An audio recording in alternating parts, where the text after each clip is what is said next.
జనాభా చెత్తనంతా కూడా ఇవాళ జవహర్ నగర్, బాలాజీ నగర్ డంప్యార్డ్లో వేసి లక్షలాది మంది ప్రజల జీవితాలతో చెలగాటమాడుతుంది తెలంగాణ ప్రభుత్వం. దానికి మత్తాసు పడుతుంది క్రాంతి సంస్థ.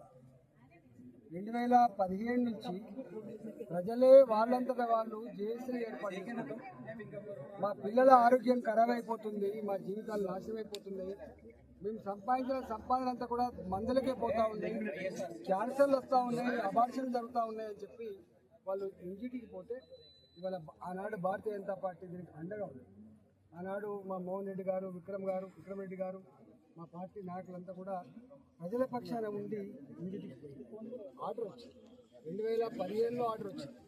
అబద్ధపు సమాచారం ఇచ్చి మోసపు మాటలు చెప్పి ఇవాళ దాన్ని కప్పిపుచ్చే ప్రయత్నం చేసింది, దాన్ని కొనసాగించే ప్రయత్నం చేసింది.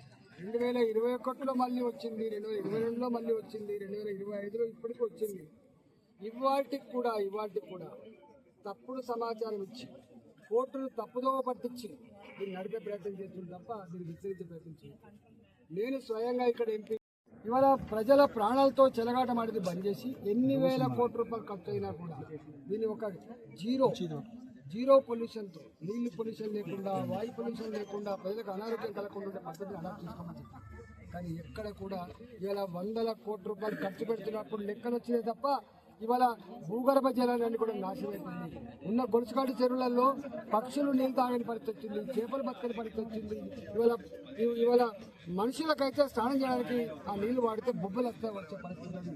ఇవాళ 30 కిలోమీటర్ల రేడియస్లో ఇవాళ బాలాజీ నగర్కి 30 కిలోమీటర్ రేడియస్లో కంపు వాసన రాత్రిపూట వదిలిపెట్టే కంపు వాసన వస్తూ ఉంది. కాబట్టి దీన్ని ఎత్తేయమని చెప్పి ఏ లోకల్ పీపుల్ అయితే డిమాండ్ చేసిందో దానికి భారతీయ జనతా పార్టీగా ఇవాళ ఇక్కడ స్థానిక ఎంపీగా డిమాండ్ చేస్తూ ఉంది.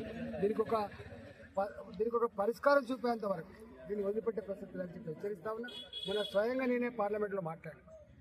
ఇక్కడ ప్రభుత్వం మోసం చేస్తూ ఉంది, ఇక్కడ ప్రభుత్వం తప్పుడు సమాచారం ఇస్తూ ఉంది, ఇక్కడ ప్రభుత్వం దబాయించేస్తూ ఉంది అని చెప్పి నేను అక్కడ ప్రస్తావించడం జరిగింది.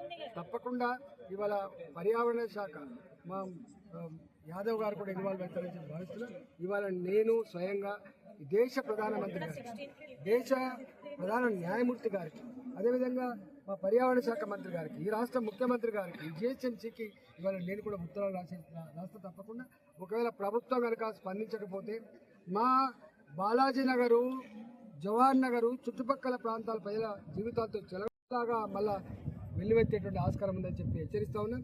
ఇవాళ మేము వచ్చి చూసిపోయింది కేవలం చెప్పడానికి మాత్రమే, గుర్తు చేయడానికి మాత్రమే తప్ప మీరు కనుక పెడచెవిన పెట్టే ప్రయత్నం చేసి మీరు కోర్టులను మేనేజ్ చేస్తా అంటే, ప్రభుత్వం తప్పుడు సమాచారం ఇచ్చి మేనేజ్ చేస్తా అంటే మాత్రం మీ భర్తం పట్టక తప్పదని చెప్పి ఇలా హెచ్చరిస్తాం.